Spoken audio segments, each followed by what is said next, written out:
Kumbaga same to for Blacklist International adjustment nila dito, kailangan nila mag-focus on heroes na pwedeng umabot at mag-sustain up until the late game if ever na mag-Bruno ulit yung side ng Onyx. Oh, ito Bea.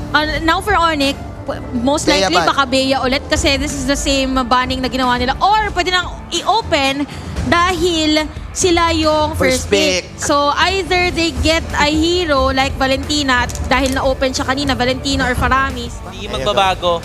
It's the same template for Onyx. Naging maganda naman yung early game nila. Nagkaroon ng problema into the mid game. Late game, nabawi nila. The return of awesomeness. Si Sensui na ata yung nag-a-apply para maging bagong Dragon Warrior. So baka Esme nga.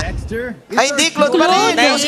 Nalagay yung side ng Blacklist na kailangan nila piliin yung Claude dahil nagkaka-ban out dito si Beatrice at si 1-1. Rotation sa ginawa nila yung early game ganks na ginawa nila nakakuha pa nga ng first blood. So nakikita natin dito yung potential ng Faramis sa Atlas. Ngayon ko lang kasi nagets yung combo eh. Lalabas yung pusit, tapos mag-ghosty-ghosty si si Faramis. Parehas gumagalaw yun eh. Well, for Blacklist, okay, Balmond. Balmond, yes, continuous shredder. Although pwede pa silang kumuha ng ibang hero ngayon to secure. Yung babae, Iritel. Narinig ko eh. Iritel ata. Iritel, pwede sila mag... Wherever I go, paint, please. Iritel! Nako. Well, movement speed, yes. Ay. Medyo may ilang dito yung yung Claude if ever, pero mas mabilis makakapag-clear na minion wave yung Claude. Masakit nga lang lapitan Same yung lineup, Iritel. boss. Same lineup, boss. And it's technically the same lineup for the side of Blacklist. Pero yung matchup between Iritel Claude, medyo tabla yan eh, para sa akin. Kasi medyo 10 bits pa yung damage ang Iritel sa una. Malalaman natin. Tigre laban sa Dragon to. Ayan na. Early folks. Nagkakasahan ha. Alam mo ginawa doon ni Nets. Nilinyahan niya. Linya lang, Sabi niya, linya lang. dito ka lang Sabi niya. Teka lang, medyo grabe yung naging laban natin kanina. Ito yung boundary muna. Eagles ata kasi crossbow eh. Crossbow si, ayan na pumupok si Nets kung titignan mo sa bottom lane. Pero ito, ayan ayan, pokers lang. Si Nets.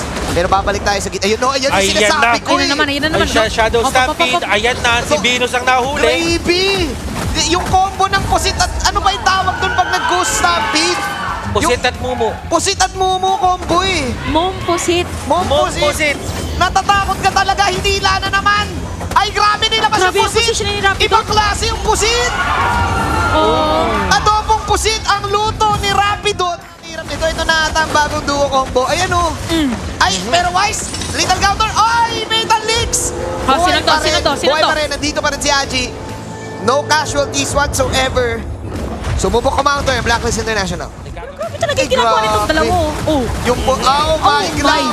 The Panda Pusit Connection may kasama pang Shadow Stampede. OM is down.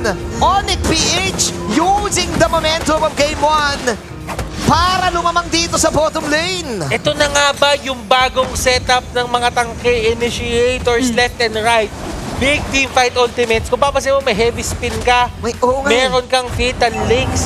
Ito na ba yung pagbabalik ng double tank meta? The double tank Pero, magkaibang rule na. Oo nga eh. Yung isang tank ginagamit ni jungler. And speaking of tank jungler kanina, imagine mo, meron ka ng judgment to kill. Ikaw pa yung nagsiset sa mismong gusto mong i-kill. Even for Sensui kanina, talagang nag-dive siya against the player of Blacklist International. Pero wait lang. King Wise with the retribution. Pero nilabas ang heavy spin. At nawala si King Wise. Nagpop na ng mga count artal. Nagkakabuhayan. Super Vision sa mga likod. Magbaback ang Onyx. Clear. Look at Edward na nag-block na lang muna. Rapidot. Si Wise ba ang target? Wise, natamaan na stun, pero sabi ni Haji, counter go tayo! Haji, count altar nilabas dito, yun yung fatal links dito sa Edward. Nagkakalabasan ulit ng mga altar. Joke lang pala ang mangyayaring laban na yun. No called altar for both teams. Andito si Ryota, nag-aabang siya. Hinahanap niya yung tamang pwesto o tamang oras para mag-strike, pero yung retribution will secure that turtle. Para side ng Blacklist at si Nets, pumasok na. Ang target niya ay si Oh My Venus. Hit na lang si Oh My V. Madam Blue Streak is alive. Edward is there. Ang ganda ng stampede dito. Habang wala na si Nets. No normal pa si OM dito. Pasok pa si OM. Hindi. Walang mangyayari. gawin is bait the cult. Bait the Bait the call. call. Tama. Pero nag-conceal sila, nilabas na naman ang pusit. Apat Oh. dito, 4 on 4, Fate Alex tatamaan si Wise dito. Nilabas na rin ng mga pana, nagka-MSP, nagka-body slam. Wise, ngayon, buhay pa rin with the Count Arthur. Ayun yung Blazing Duet, hindi tumama yung lethal counter, pero nasa likod ng si Bandang Leota. Finally, nanalo bigla ang Blacklist International. Oh, Pero si Ned! nag-roll, Pero si Ned! Ned! Alang sakit! Nandito pa rin si Wise. Yung Shadow Stampede, hilahin si Wise. Leota. Wise, one hit na lang si Wise, buhay pa rin. Isang kiliti na lang si Wise. 1 for 1. Rapidot para kay Oh My Vino. The Lord dance between Onyx and Blacklist. Kung papansinin mo parehong mga teams naghahanap sila ng magandang pwesto, Pero and especially on the side of Onyx. Nag-call dito ang Blacklist International Umikot kay na. Sensui. Shadow Stampede, pinap na naman. Kalma lang muna. Lito Wanderer lang muna. Napakalaking bagay ng Lord na to. Hindi kinikip up ng dalawang koponan. Meron ng flicker si Rapidot. Meron din flicker si Super Prince. So talagang meron silang pangsalba Yes. ng kanilang mga lineup. Ang kailangan nila bantayan is kung nasaan si Haji. Yes. Possible nga na si Haji yung hulihin eh. Nakailang laban na ba ang Blacklist sa ganito, Chance? Sakto yan. Kumbaga, nakikita natin for the side of a Blacklist din, na nagiging movement nila is somehow unti-unti nilang sinasakap yung pwede mga puntahan ng Onyx. Uy, Ay! pinap wait yung lang, roar, wait pinap lang. yung roar. Pinap yung roar.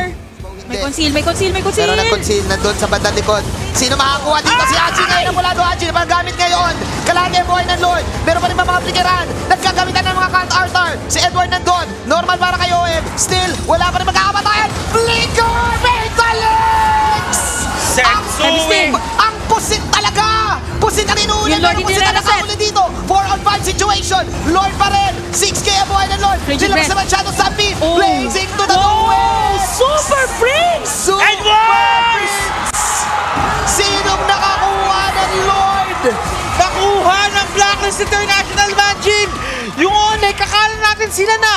Akala natin Onyx na yon, but King Wise to save. Pinag-divinus yung ulti niya, yun yung mga super slow. Lethal counter nilabas na naman ni Wise. Nandito pa rin si Ned, Ay! sila pa siya roar, nag-strafe. Immortality na walan. Okay, mawawala ang Reyna. Sumubok ang Blacklist International dahil meron pa silang Lord. Ito yung Lord Dance. Tingnan natin kung sino nga ba may kinabang dito. Yes. As both of these teams, tingnan mo naman yung pwesto na sakop ng side ng Blacklist International. Mas ready sila dito. Almost 1/4 ng pinaka-area. Yeah. Walang gusto magbigayan. Nagkakatansyaan sinong huling kukuha ng ulam. Take Ito note, na to. take note by the way kay Sensui, ang biniyag niya before sila pumwesto dito sa may Lord Pit is yung Guardian Helmet. Oo. Kaya naging matapang din siya dito na kuhanin lahat ng mga damage ng Lord. So, even magkaroon ng teamfight, meron pa rin regeneration and Yes. even na the shields ay maibibitaw pa rin niya. Sino natin? Ayan Sino na. nga ba mauna? Nilabas yung pusit, sino makakuha ng Payton Leech? Immortality, Si Madame Blue Immortality. Streak. Pero meron Immortality, tapos meron pa Cold Arthur. Pero nandun sa loob si Madame Blue Streak. Oh no, the Queen is Wala na Cold down. Arthur. The Queen is out. Blazing to- Sa Oh! Blazing to it, pinalaman Oh, Ed is down. Bow! Yung Tigre, naka-double kill na si Nets. Oh no, 40 seconds down si Oheb. Libreng Lord Bato. Although But- Wise ha? May immortality Okay. si Wise ha, nandun sa may bush. Team 10K, nang zone lang muna Shadow Stampede. Oo. Nasa likod si Edward. Pumasok si Sinong Leota. makakakuha? At pupunta na to sa side ng Onyx. Edward tumatakbo, sinisubukan niya umalis. Pero nandun yung hatak ng pusit. Oh my G! Onyx! Are they gonna do it? Ito yung tanong na Damage. bumabagabag sa buong Pilipinas ngayon. Upset town is real ba? Nagiging madali lang para sa side ng Blacklist International na i-defend to dahil meron silang Blazing Duet. Ang kailangan nila bantayan yung mga pasok na ganito ni Rapido! Hinuli ni Rapidot lahat! Niluto at ginawa nga doong pusit! Onyx PH! Mami-break ang konting na natin. Lalaban na lang dito. Sila side, sila Oyen. Pero namasakit pa rin ni Nets. Immortality. Dalawa ngayon ang basag sa komunan Uy, ng meron Blacklist. pang- meron Lalaban pa pang ngayon si Tartar. Edward. Pulado ang komunan ng Onyx. Pumupuso ang Blacklist International. Tuloy pa rin ang protocol. Pero ang protocol dito, Oheb! naka-Onyx. Oh!